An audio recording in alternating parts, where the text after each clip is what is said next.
అందుకే నిస్సహాయులుగా ఈ మండలం నిలబడడానికి వీలు లేదు. ఈ మండలం అభివృద్ధి జరగాలి, ఈ మండలం ఈ జిల్లాకి ఆదర్శంగా నిలబడాలి.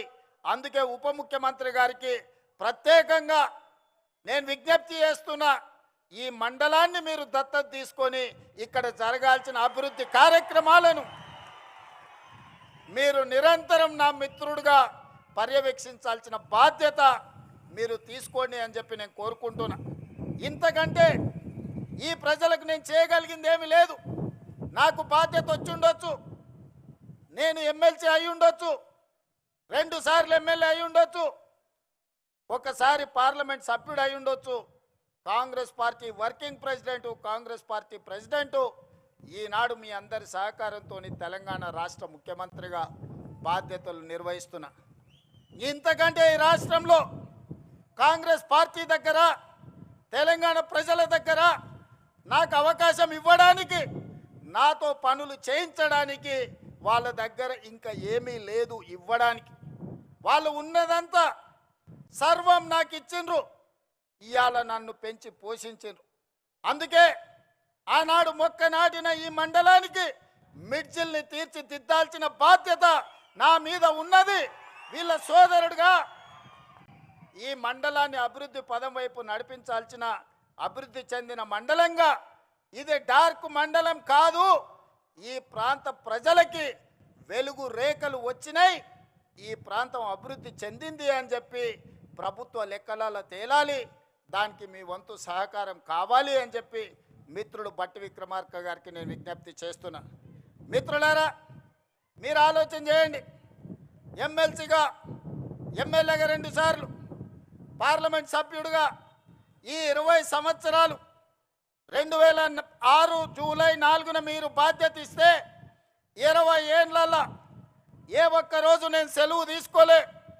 నా స్వార్థ ప్రయోజనానికి నాకు ఇచ్చిన అవకాశాన్ని దుర్వినియోగం చేయలేదు.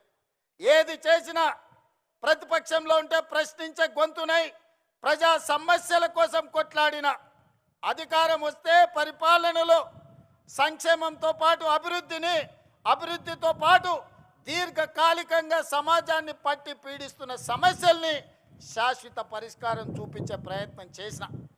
ఆనాడు నాతో పనిచేసిన ఎంఆర్పిఎస్ మిత్రులు చాలామంది ఉన్నారు. 40 సంవత్సరాల వర్గీకరణ రావణ కష్టాన్ని నాకు అవకాశం వచ్చిన వెంబడే ఈరోజు మాదిగ ఉపకులాల వర్గీకరణ చేయడం జరిగింది.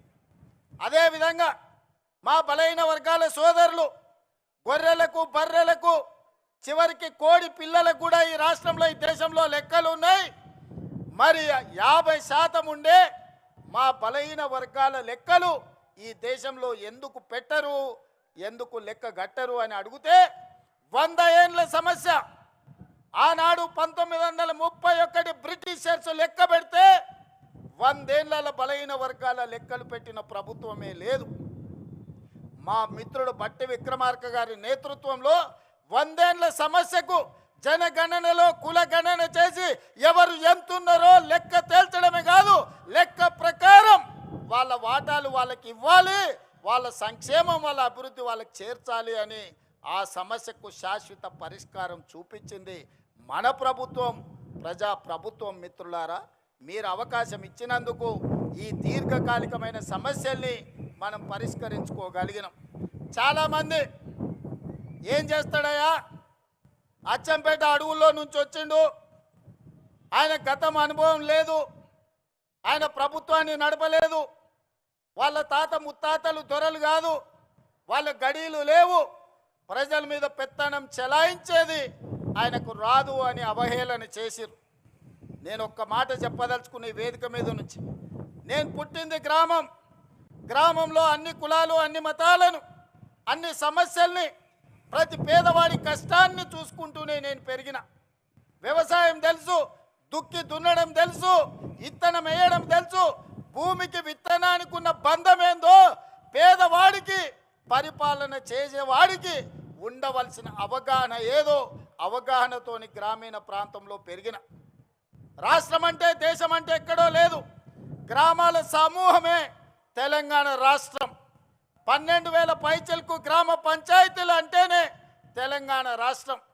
6 లక్షల పైగా ఉండే ఈ మొత్తం ఈ దేశంలో అన్ని గ్రామాలు చిన్న చిన్న పల్లెలు కలిస్తేనే ఈరోజు భారతదేశం. సమస్యలు ఎక్కడుంటాయి, సమస్యలు ఎక్కడ పరిష్కరించాలి, ఈ అవగాహన గడీలలో ఉన్న దొరలకు లేకపోవచ్చు. గ్రామంలో సమస్యలు పరిష్కారం అయితే మండలం పరిష్కారం అయినట్టే, మండలంలో సమస్యలు పరిష్కారం అయితే నియోజకవర్గంలో పరిష్కారం అయినట్టే, నియోజకవర్గాలలో పరిష్కారం అయితే జిల్లాలో పరిష్కారం అయినట్టే.